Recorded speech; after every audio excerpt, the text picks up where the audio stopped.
சென்னையில் 3/4 மணி நேர மழை. கோயம்பேட்டில் 100 வீடுகளில் வெள்ளம். சுவரை இடித்து மீண்டும் கட்டும் மோசடி.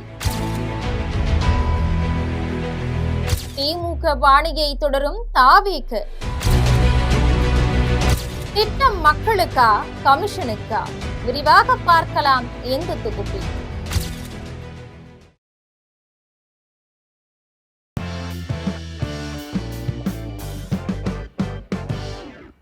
சென்னை கோயம்பேட்டுக்கும் விருகம்பாக்கத்துக்கும் இடையில இருக்குது சின்மயா நகர். மேற்குல போரூர்ல இருந்து கிழக்கே அமைஞ்சக்கரை சூளைமேடு வரைக்கும் செல்லக்கூடிய விருகம்பாக்கம் கால்வாய் இந்த சின்மயா நகருடைய வழியா தான் போகுது. முற்காலத்துல வேளாண்மைக்கான கால்வாயாக இருந்த இது இப்போ மழைநீர் வடிகாலாகவும் கழிவுநீர் கால்வாயாகவும் இருக்கு. போரூர், மதுரவாயில், நெற்குன்றம், சின்மயா நகர் பகுதிகளில் இருக்கக்கூடிய குளங்கள் எல்லாமே மூடப்பட்டு விளைநிலங்கள் எல்லாமே வீடுகள் கட்டப்பட்டதால இந்த பகுதிகளில் பெய்யக்கூடிய மொத்த மழை நீருமே இந்த கால்வா வழியே வழிந்தோடி அமைஞ்சக்கரை சூளைமேட்டுக்கு பக்கத்துல கூவம் ஆத்துல கலக்குது. சென்னை மாநகரம் முழுவதுமே ஏற்ற இறக்கம் பார்த்து மழைநீர் வடிகால்களை அமைக்கிறது கிடையாது. இதுதான் பல இடங்கள்ல மழை நேரத்துல வெள்ளம் புகுவதற்கும் மழைநீர் வடியாததுக்கும் காரணமாயிருக்கு. வடிகால் தொடங்கும் இடமும் அது கால்வாயில சேரக்கூடிய இடமும் உயரமா இருக்கும் போது இடைப்பட்ட பகுதி தாழ்வா இருக்கிறதால அங்க இருக்கக்கூடிய தெருக்கள்ல வெள்ளம் புகுந்துருது. இதே நிலைதான் கோயம்பேடு சந்தைக்கு தெற்குல இருக்கக்கூடிய சின்மயா நகர்ல இருக்கு. எந்த ஒரு மழைக்காலம் அப்படின்னாலும் இங்க தண்ணீர் தேங்கிறது வழக்கமாயிடுச்சு. சின்மயா நகர்ல கால்வாய்க்கு 2 பக்கமும் இருக்கக்கூடிய தெருக்கள்லையும் வீடுகள்லையும் ஆண்டுதோறும் இது மிகப்பெரிய சிக்கலா இருக்கு. 2005, 2015, 2021, 2022, 2023 ஆகிய ஆண்டுகள்ல எல்லாம் இந்த பகுதியில வெள்ளப்பெருக்கு ஏற்பட்டு வீடுகளுக்குள்ள தண்ணீர் புகுந்திருக்கு. பேரழிவு ஏற்பட்டிருக்கு. இதுக்கு காரணம் திட்டமிடப்படாத குடியிருப்புகளும் அரசுடைய தவறான கொள்கைகளும் தான். வழக்கமா வடகிழக்கு பருவமழை காலத்துல வெள்ளப்பெருக்கு ஏற்படும். நம்ம சொன்ன ஆண்டுகள்ல எல்லாமே வடகிழக்கு பருவமழை காலத்துலதான் வெள்ள பேரழிவு ஏற்பட்டிருக்கு.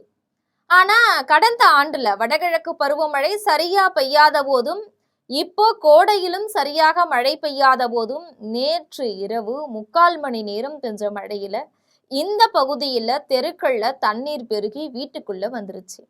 கோடை காலத்துல சென்னையில விருகம்பாக்கம் கால்வாயில வெள்ளம் பாய்ந்து அது தெருக்கள்லையும் வீடுகள்லையும் புகுந்திருக்குது. அண்மை கால வரலாற்றுல இது முதன்முறை. சென்னை வானிலை ஆய்வு மையம் இன்னைக்கு வெளியிட்டிருக்கக்கூடிய மழைப்பொழிவு பற்றிய அறிக்கையில சென்னை வளசரவாக்கம், நெற்குன்றம் பகுதிகளில் 6 சென்டிமீட்டர் மழை பதிவாகி இருக்கிறதா சொல்லியிருக்காங்க. இது ரொம்ப குறைந்த மழை. வெறும் தரையா இருந்தா மண்ணால ஈர்க்கப்படக்கூடிய அளவுதான் இது. சென்னையில எல்லா பகுதிகளிலுமே காங்கிரீட்டால தரைப்பரப்பு மூடப்பட்டிருக்கு. மூடப்படாத இடத்துல தார் சாலை இருக்கு. இவ்வளவு குறைந்த மழை பெஞ்சும் கால்வாயில வெள்ளம் பெருக காரணம் உயர்வான இடத்துல பெய்த மழை நீர் எல்லாம் பள்ளமான இடம் நோக்கி பாயறதுதான்.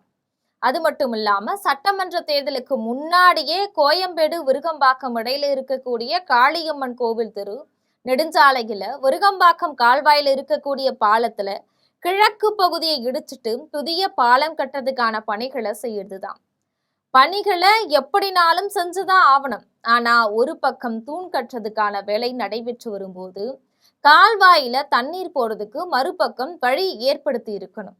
ஆனா கோடைதானே அப்படின்னு அலட்சியமா இருந்த சென்னை மாநகராட்சி பாலம் கட்டுறதுக்கு முன்னாடி மார்ச் மாசத்துல இருந்தே பல இடங்கள்ல மண்ணால் அணை கட்டி தண்ணீரை வடிந்து செல்ல விடாம தேங்கி வச்சிருக்கு. இதனால கழிவுநீர் தேங்கி இந்த பகுதியில கொசுக்கள் பெருகிருச்சு. இரவுல உறக்கம் வராம தவிக்க வேண்டி இருக்கு. இதனால ஆட்கள் குடியிருக்க முடியாத பகுதியாயிருச்சு சின்மயா நகர். பாலம் கட்டக்கூடிய பணி ஒருபுறம் அப்படின்னா விருகம்பாக்கம் கால்வாயில சுவர் கட்டுறதுக்காக அதுக்கு நடுவுல மண்ணை குவிச்சு தண்ணீர் போறதுக்கே வழி இல்லாம செஞ்சிருக்கிறாங்க. ஏற்கனவே தென்கரையில சுவர் கட்டப்பட்டிருக்கு. வடகரையில அந்த பகுதியில குடியிருக்கிறவங்க சுவர் கட்டி இருக்கிறாங்க. வீடுகள் இல்லாத பகுதிகளில் ஏற்கனவே சுவர் இருக்கு. தென்கரையில விருகம்பாக்கம் பாலத்திலிருந்து மேற்கு நோக்கி முழுவதும் தடுப்பு சுவர் ஏற்கனவே இருந்துச்சு. இருந்தாலும் திமுக ஆட்சி காலத்துல ஆட்சியாளர்கள் ஒப்பந்தக்காரர்களுடைய லாப வெறிக்கு இந்த பகுதி இடம் கொடுத்துச்சு.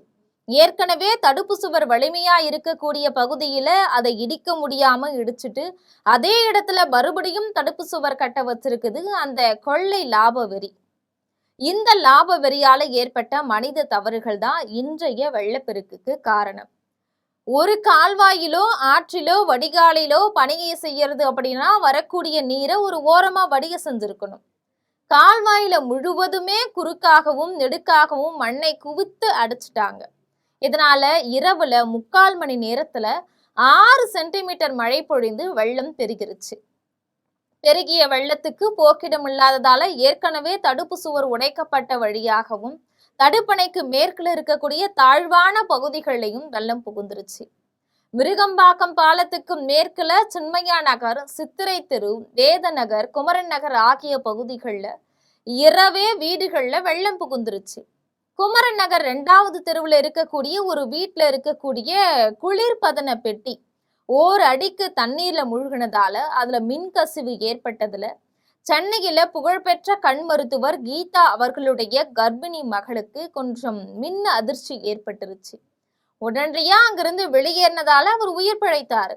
அதே மாதிரி வெள்ளத்தின் போது மாநகராட்சி குப்பை தொட்டிகள் எல்லாம் நீர்ல மிதந்து கவிழ்ந்து அதுல இருக்கக்கூடிய கழிவுகள் எல்லாம் கால்வாயிலும் வீடுகள்லையும் பக்கத்துல இருக்கக்கூடிய சின்மயா மிஷன் ஐயப்பன் கோவிலுக்குள்ளேயும் போயிடுச்சு.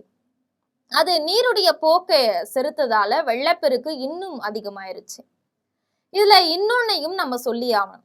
விருகம்பாக்கம் கால்வாய்க்கு குறுக்குல இருக்கக்கூடிய பாலத்துடைய கிழக்கு பகுதி இடிச்சிட்டு புதுசா பாலம் கற்றதால அதுல 2 வழிகள்ல ஒரு வழியில மட்டும்தான் போக்குவரத்து நடைபெறுது. அதாவது கோயம்பேட்டுல இருந்து விருகம்பாக்கத்துக்கு தெற்கு நோக்கி செல்லக்கூடிய வாகனங்கள் அந்த பாலத்துல மேற்கு பகுதியில இடிக்காத பகுதி வழியே போயிடலாம். விருகம்பாக்கத்திலிருந்து கோயம்பேடுக்கு வடக்கு நோக்கி செல்லக்கூடிய வாகனங்களை பாலத்துக்கு தென் பக்கத்திலிருந்து மேற்கு நோக்கி திருப்பி விட்டு குமரன் நகரன் வழியா மறுபடியும் வடக்கேயும் கிழக்கேயும் திருப்பி கோயம்பேட்டுக்கு செல்ல வழி செய்யப்பட்டிருக்கு. ஒரு மாற்று வழி செய்யறதுக்கு முன்னாடி அதை சீரமைச்சிருக்க வேண்டும்.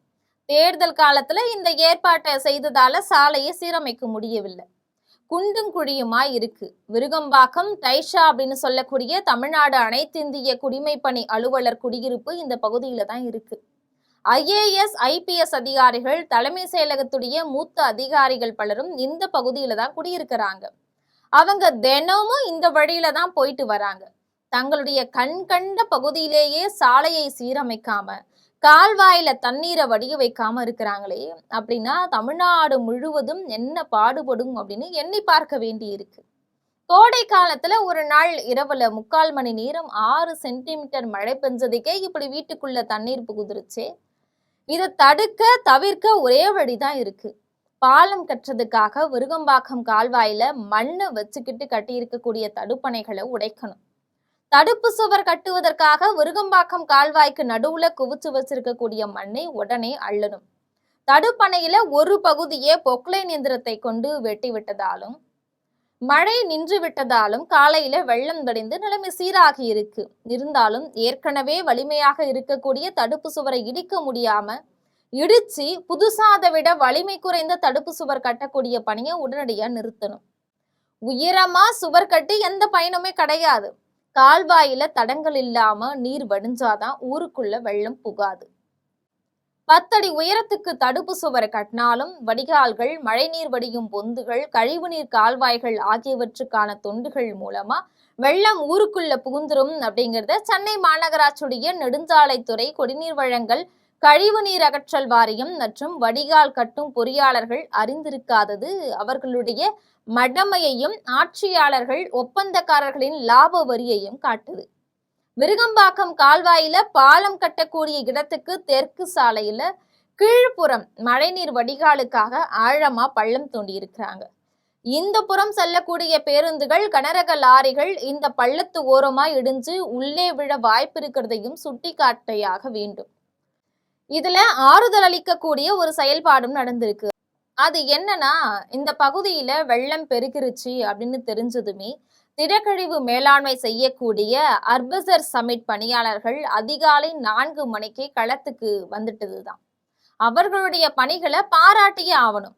ஏற்கனவே வலிமையா இருக்கக்கூடிய தடுப்பு சுவரை உடைக்க முடியாம உடைச்சிட்டு புதிய தடுப்பு சுவர் கட்டக்கூடிய திட்டம் திராவிட கட்சிகளுடைய ஆட்சியில ஊழல் பாணியை இன்றைய தாவேக அரசும் பின்பற்றி வருவதையே காட்டுது.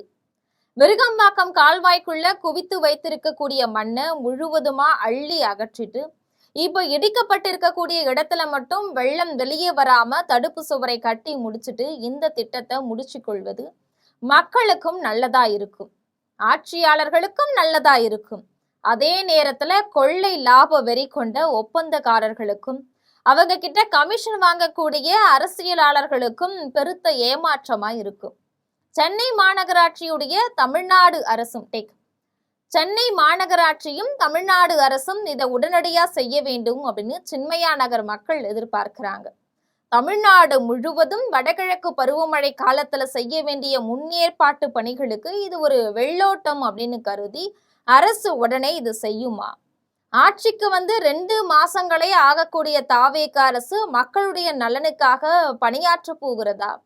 இல்ல ஒப்பந்தக்காரர்களுக்கும் அவங்க கிட்ட கமிஷன் பெறும் அதிகாரிகளுக்கும் கொள்ளை லாபம் தரக்கூடிய முடிவை எடுக்க போதா அப்படிங்கறத விருகம்பாக்கம் கால்வாய் தடுப்பு சுவர் கட்டும் திட்டத்துல அது எடுக்க போகக்கூடிய முடிவுல ஒரு பானை சோற்றுக்கு ஒரு சோறு பதம் அப்படிங்கிற மாதிரி மக்கள் தெரிஞ்சுக்கலாம். இது போன்ற செய்திகளை உடனுக்குடன் தெரிந்து கொள்ள ஜெம் தொலைக்காட்சியுடன் எப்பொழுதும் தொடர்பில் இருங்கள். நன்றி.